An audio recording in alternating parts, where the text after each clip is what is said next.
Glad to see you on my channel. Support the channel by giving likes, subscribing, and leaving comments. For you, it's not difficult, and for me, positive reward, motivation to create new videos. Have fun watching. There was no response. The video continued.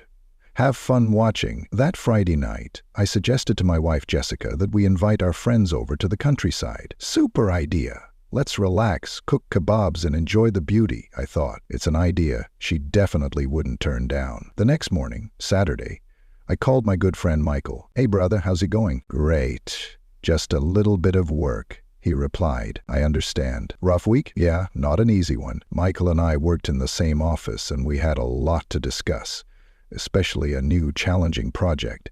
I was going to suggest he come with us to the countryside.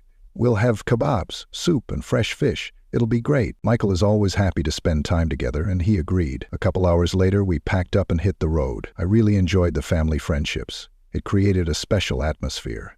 Michael had married Emma, a woman I had admired during my high school years. Emma was the center of attention then.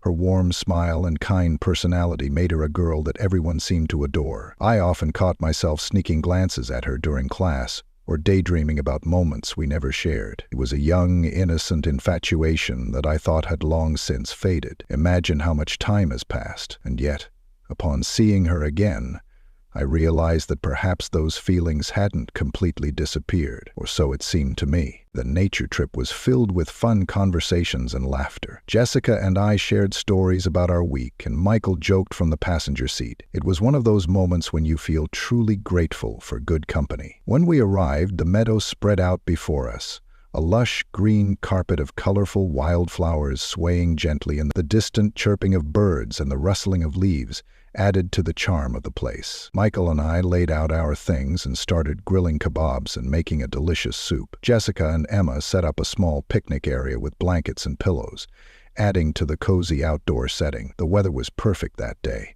the sun casting a warm golden light over everything. The smell of grilling meat was in the air, making our mouths water. An hour later, I decided to step back into the bushes for a moment. When I turned around, I saw Emma standing behind me, adjusting the strap of her sudden presence startled me, and a flood of memories from high school came flooding back. I remembered the first time I'd seen her in the school library, her head bowed over a strand of hair falling over her face. She laughed when I awkwardly asked for the same book she was reading, and that moment has stayed with me. I admired her countless times during school events, such as the way her eyes lit up when she acted in the school play, or how she cheered fervently during sports games. Each memory was vivid, as if it had happened just yesterday. Back then, Emma was a girl admired by everyone, and I was no exception. I spent countless days daydreaming about her, though those feelings faded with time, so I thought. Didn't mean to scare you, she said with a playful smile. I laughed nervously. It's not a big deal.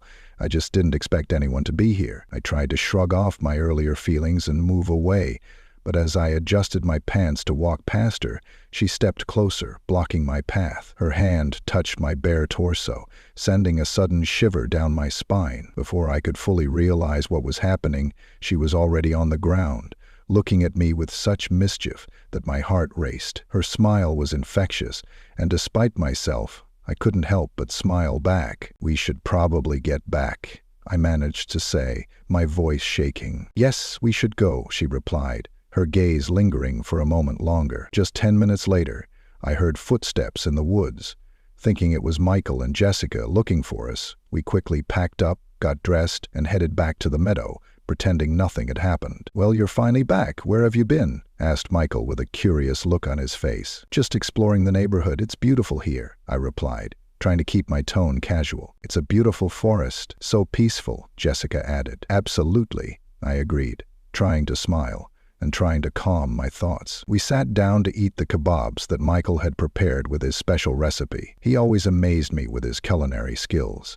The flavor was rich and smoky, perfectly complementing the freshness of the soup we had made earlier. As we ate, the conversation flowed easily and casually. We shared stories, laughed at old jokes, and marveled at the beauty of the surrounding nature. It was the perfect place to take a break from the hustle and bustle. In the evening, As the sun dipped below the horizon and the sky turned shades of pink and orange, we lit a small fire. The warmth of the flames, combined with the cool evening breeze, created an atmosphere of serenity. Jessica leaned against me, resting her head on my shoulder, while Michael and Emma snuggled into the blanket on the other side of the fire. But even sitting here, surrounded by the people I cared most about, I couldn't stop thinking about my brief encounter with Emma. Her smile, her touch, the way she'd looked at me. It was all imprinted in my memory. I knew I shouldn't dwell on it, but the memories stayed in my mind like a shadow. I was glad I had shared such close moments with her, even though our story ended there. Life is often filled with fleeting connections that leave an indelible mark. If you enjoyed this story, please like, subscribe,